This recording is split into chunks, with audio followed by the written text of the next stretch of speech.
Salut à tous et bienvenue sur ma chaîne pour un nouvel avant-match. Cette fois-ci sera consacré à Reims-Monaco, match de la 36e journée de Ligue 1, l'avant-dernier déplacement de la saison et potentiellement le match peut-être le plus simple sur les trois qui nous restent dans cette course à l'Europe, maintenant plus au titre malheureusement. Les deux derniers matchs étant contre Rennes et Lens qui sont encore en course pour une place européenne, ce qui n'est pas le cas de Reims qui ne joue plus grand-chose maintenant. Donc potentiellement donc ouais, le match le plus simple, même si historiquement c'est très très compliqué les matchs contre Reims, on le verra tout à l'heure. Beaucoup de difficultés à gagner des poulets, 3 points surtout contre eux. On le sait, Lyon a gagné hier, et même fortement avec la manière, donc en récupérant du goal average, ils nous sont repassés devant, donc forcément victoire impérative si on veut continuer à rêver pour aller chercher une troisième place et forcément une qualification en Ligue des Champions. On va parler tout de suite de ce match, en commençant comme d'habitude par le classement et par cette 36e journée de Ligue 1. Donc comme on peut le voir au classement, Lyon et Lille ont déjà joué 2 points de retard sur l'OL et le goal average qui est déjà à plus 4 pour Lyon. Donc il faudra forcément essayer de gagner avec la manière à Reims si on veut déjà récupérer aussi ce petit retard qui s'est fait avec cette victoire. Donc 4-1 pour l'OL contre Lorient. 4 points de retard sur le PSG qui va jouer ce soir contre Rennes. Rennes qui sera donc notre adversaire sur la prochaine journée. Donc un match très intéressant à voir du coup comment réagissent les Rennais sur cette fin de saison. Ce sera assez important pour nous. Et bien sûr Lille qui a gagné aussi 3-0 à Lens. Victoire assez simple pour eux du coup sur le score, hein, pas sur le papier. Le match était beaucoup plus compliqué que laisse transparaître le résultat. Et 8 points d'écart, donc voilà, nous on a 9 points potentiels, ça paraît complètement impossible d'aller chercher un titre maintenant en tout cas. On le savait déjà après la défaite contre Lyon, on le sait encore plus maintenant que Lille enchaîne les victoires, se dirige en tout cas vers un titre. C'est ce qu'on leur souhaite en tout cas. Côté du classement de Reims, comme on peut le voir, du coup, une 14e place. Ils sont à 14 points de l'Europe, donc vraiment impossible pour eux. Et ils ont déjà 5 points d'avance sur les premiers barragistes. Donc ça paraît assez simple pour eux maintenant, la fin de saison. Peu de chance quand même qu'ils aillent jouer la relégation ou une place de barragiste. On peut s'attendre du coup qu'ils se relâchent peut-être un petit peu sur cette fin de saison, même si des fois les équipes relâchées laissent des opportunités à certains joueurs qui se cherchent un peu à se montrer, et du coup ça peut être défavorable pour nous aussi.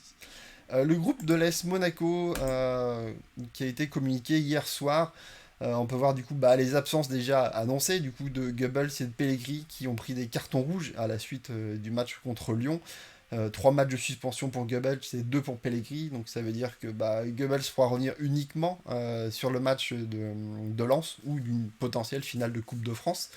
Pellegrini lui sera suspendu pour ce match-ci et le prochain en Coupe de France. Il sera de retour ensuite. Concernant les blessures, toujours les mêmes, hein. Diop et Jovetic ne sont toujours pas revenus, toujours absents pour l'instant. Et malheureusement, Diatta aussi enchaîne un 5e match d'absence à cause du Covid. Ça fait depuis le 18 avril qu'il n'est plus à disposition du groupe. Ça commence à faire pas mal de temps. Donc une forme assez grave, je pense, du Covid pour lui, puisqu'il a a priori du mal à reprendre en tout cas les entraînements collectifs et est à disposition du groupe. Du coup, comme on peut le voir sur les joueurs qui ont été sélectionnés, ça a ouvert une opportunité. Il y a un joueur sur lequel je parlais déjà lors du match de Lyon, des Carpentry. Du coup, cette fois-ci, il a été sélectionné. Il était dans le groupe d'entraînement avec les pros depuis la semaine dernière. Il n'avait pas été convoqué pour le match contre Lyon, mais du coup, là, avec forcément les suspensions qui viennent s'ajouter à toutes nos absences, forcément, il a été sélectionné, le très très jeune ailier. Du coup, forcément, avec les absences de Pellegrini et Goebbels, ça a laissé une opportunité en attaque et pas au milieu de terrain, puisqu'on peut le voir, Milo, lui, n'a pas été sélectionné dans ce groupe de 20 joueurs. Parmi les autres absences, Aïd Benasser, comme d'habitude, et la rotation habituelle sur les gardiens, c'est Mannone qui fait les déplacements et Madjeki qui est à domicile. Concernant les cartons jaunes, on peut le voir du coup, un joueur qui est sous la menace, du coup c'est Fofana, qui a pris un carton jaune contre Lyon, et donc du coup jusqu'à la fin de la saison il est sous la menace d'une suspension. Alors attention, s'il prend un carton jaune sur ce match aujourd'hui, c'est une suspension pour la 38e journée ou pour la finale de la Coupe de France, ce qui serait beaucoup plus embêtant pour nous en cas de qualification, on l'espère en tout cas. Ce serait moche de le voir être suspendu pour une finale contre le PSG ou Montpellier. On pourrait espérer que ce serait un peu plus simple pour nous. Voilà s'il en est donc, du coup de notre groupe. Le groupe de l'adversaire, Très très peu d'absences comme vous pouvez le voir, des absences qui comptent pas énormément en plus. Berisha, ça fait déjà quelques matchs, il est absent, grosse blessure au genou et fin de saison pour lui, pour le milieu défensif, Rémois. Euh, la petite bonne nouvelle pour nous sera à la rigueur l'absence de Lopi, qui est du coup un très très jeune joueur qui a été appelé bah, du coup suite à la blessure de Berisha pour le remplacer. Il était titulaire lors des 3 derniers matchs, Lopi. Comme vous pouvez le voir, il a que 4 matchs de Ligue 1, hein, parce qu'il a été appelé, il s'est tout de suite imposé comme titulaire en milieu défensif et il est lui aussi absent pour une blessure au ischio.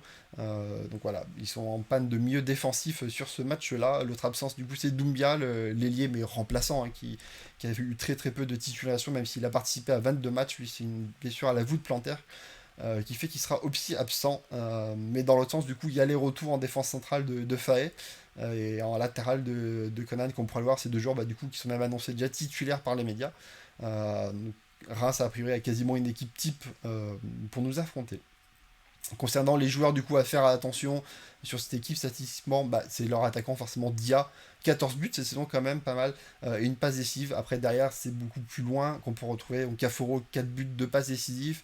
Et Moukou, j'arrive à le dire, 4 buts et une passe décisive, c'est très loin. J'ai regardé, il y a 12 buteurs différents à Reims. Donc vraiment surtout c'est Dia sur lequel il faut faire attention, leur attaquant central. Le gardien, Rajkovic, du coup, qui est 8ème sur le classement des gardiens, sur les 22 gardiens, avec 73% d'arrêt. Donc, quand même, pas mal, une très bonne saison encore de sa part. À noter que le 22e, bah, ça reste toujours le compte, hein, forcément, après le match contre Lyon, en encaissant 3 buts et en faisant très peu d'arrêts, il est retourné à la dernière place avec seulement 59% d'arrêt. Les statistiques des 2 équipes, en commençant forcément par l'AS Monaco. Du coup, bah, j'espérais le match d'avant du coup d'effacer ce petit trait rouge de la défaite à Strasbourg en enchaînant du coup un bon résultat contre l'OL. Malheureusement, bah, c'est pas le cas. Du coup, on a perdu contre Lyon, ce qui fait bah, qu'on entame une nouvelle série en espérant bah, du coup qu'elle soit de 4 voire 5 matchs, 5 victoires consécutives. Ce serait beau pour finir la saison et ça nous offrirait aussi un trophée, hein, forcément. Euh, Concernant les stats à l'extérieur de Monaco, toujours aussi fort, on est la 4e meilleure équipe à l'extérieur. 11 victoires et 6 défaites, toujours pas de match nul à l'extérieur. On espère que ce ne sera pas non plus sur ce match-là, même si bah, c'est un peu la tendance quand même avec Reims. On le verra tout à l'heure. De très bons résultats à l'extérieur, surtout depuis ces derniers temps, parce que c'est le début de saison qui a été compliqué à l'extérieur pour l'AS Monaco. Offensivement, on est la 4e meilleure attaque à l'extérieur, 1,9 buts inscrits. Défensivement, on remonte encore 6ème maintenant, avec 1,2 but seulement encaissé à l'extérieur. La série actuelle, du coup, à l'extérieur, parce que bon, la série actuelle, du coup, elle est d'une défaite, malheureusement, mais sur l'extérieur, on reste sur 3 victoires en Ligue 1 consécutives depuis, du coup, cette défaite à Strasbourg. Et toute compétition confondue, c'est 5 victoires consécutives. Mais c'est aussi 5 clean sheets, bien sûr. Donc défensivement, toujours très très solide à l'extérieur. Qu'on peut le voir sur les buts encaissés, hein, sur le 3e graphique que je vous présente. Bah, ça fait mal ces 3 buts encaissés par l'OL, parce qu'on était quand même sur une très très belle série où on a encaissé très très peu de buts. On peut même rajouter le match de Coupe de France où on n'a pas encaissé de buts depuis le début en fait. On n'a pas encaissé de buts encore en Coupe de France. Voilà. Concernant du coup les statistiques de l'équipe adverse, hop, les voilà. Reims, du coup, qui est la 13e équipe à domicile, des résultats très très mitigés. Seulement 4 victoires cette saison sur leur terre, c'est très très peu. 8 matchs nuls, donc beaucoup, et seulement 5 défaites. Comme on le verra, le match nul est un peu la tendance du côté de Reims.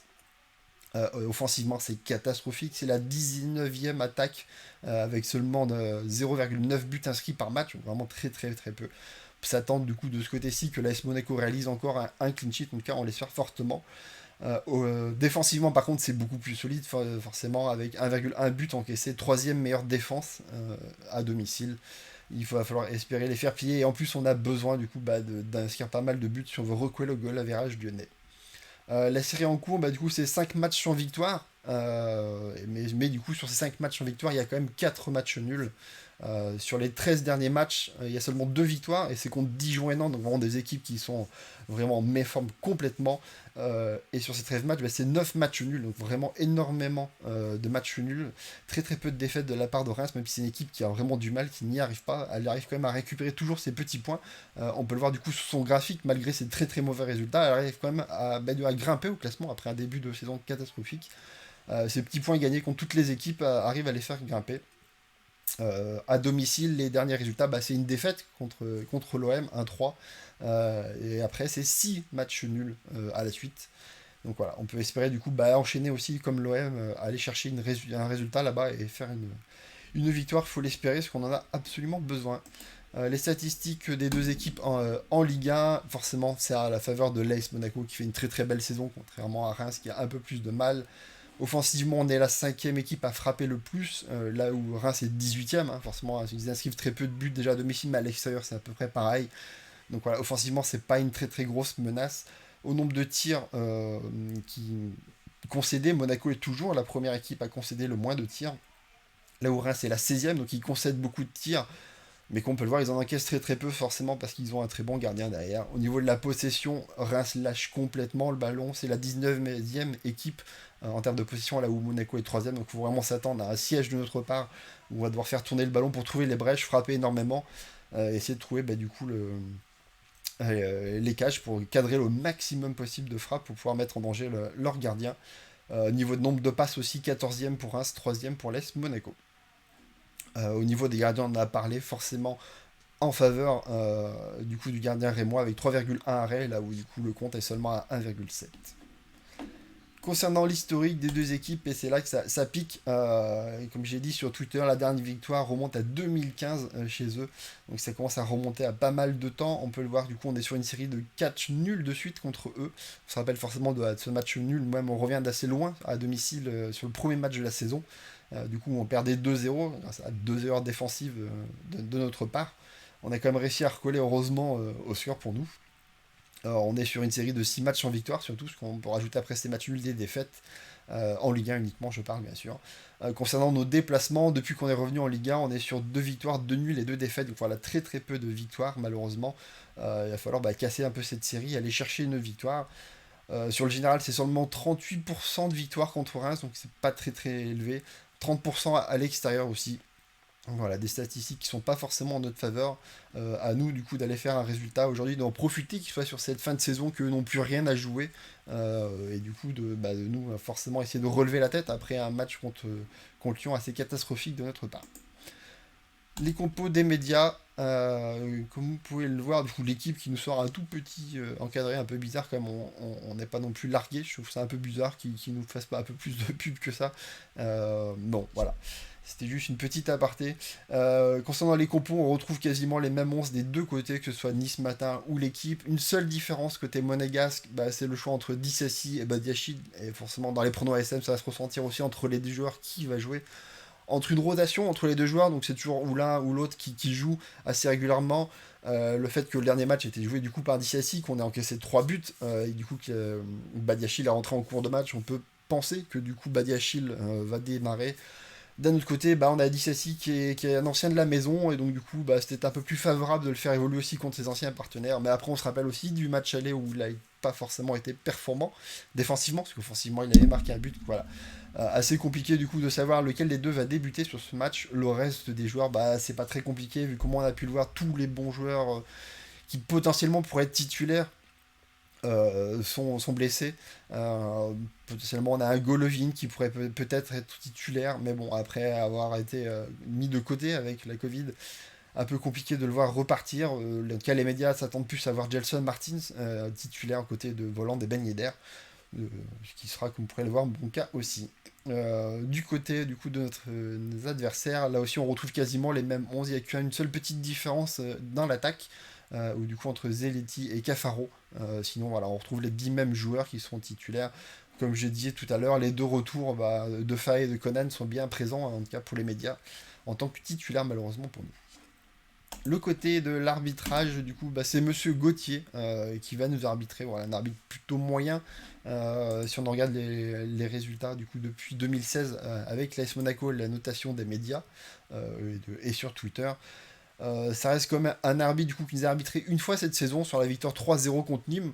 Match où il n'y a pas grand chose à dire. On peut regarder sur les 11 précédents matchs. Voilà, il n'y a que le tout premier match qui nous avait arbitré contre Caen. Et encore, on avait gagné 3-0 hein, contre Caen. Mais auquel il a été très très mal noté sur ce match aussi. Sinon, depuis, voilà, c'est des matchs plutôt moyens, pas grand chose à lui redire. Le seul avantage que j'y vois, par contre, c'est un arbitre qui donne très très peu de cartons. On peut le voir, c'est celui qui a donné le moins carton, 1,46 seulement de moyenne en carton jaune, aucun carton rouge sur ses 11 derniers matchs contre nous. Plutôt favorable dans le cas où on souhaite absolument que Fofana ne prenne pas de carton.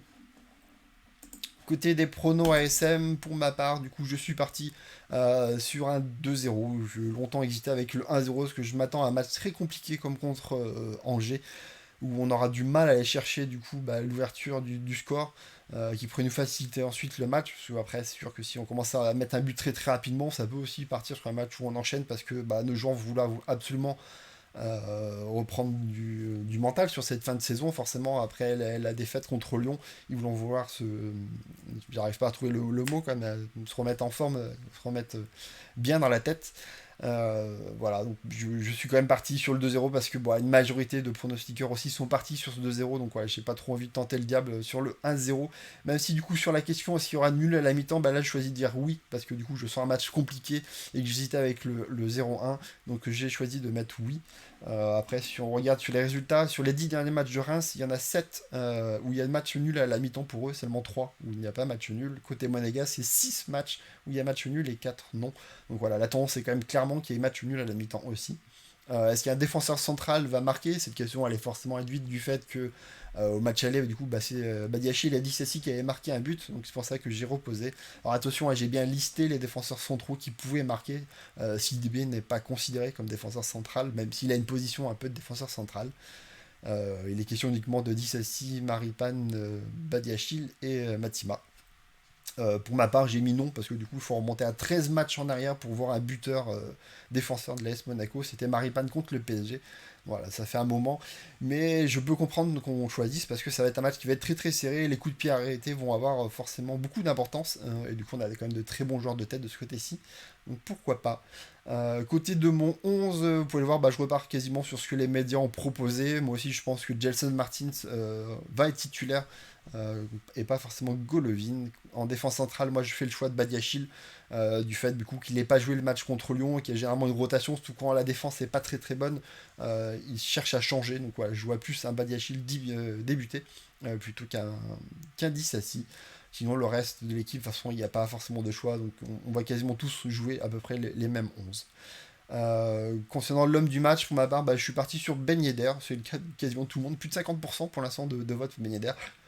Clairement en forme actuellement, vraiment, il revient très très bien. Pour moi, c'est lui qui peut arriver à nous amener la solution et aller inscrire ce but. En tout cas, plus que Voland qui allait un peu plus dans le mal, en tout cas statistiquement en ce moment. Donc voilà, je choisis moi aussi Ben Yedder. En tout cas, voilà ce qu'il en était sur ce match. En tout cas, merci à tous d'avoir suivi cette vidéo sur YouTube, parce que du coup là je vais continuer sur Twitch du coup pour forcément discuter un peu avec vous. Sur le chat, j'ai profité du coup de ceux qui sont présents, merci en tout cas d'être présents. Merci aussi à tous ceux qui me suivent sur YouTube et sur Twitch, surtout sur la dernière vidéo du match contre Lyon, plus de 400 vues, ça fait très très plaisir sur une vidéo qui est quand même assez courte en durée de vie. Donc tiens, une jolie pub, ça fait plaisir. Voilà, donc merci à tous. En tout cas, je vous souhaite un très très bon match à tous. Je rappelle du coup qu'il y aura un débrief forcément sur Radio Diagonale après, en début de soirée. Je ne serai pas présent, mais du coup, je vous invite quand même à nous rejoindre sur Twitch. Très bon match à tous et à très très vite.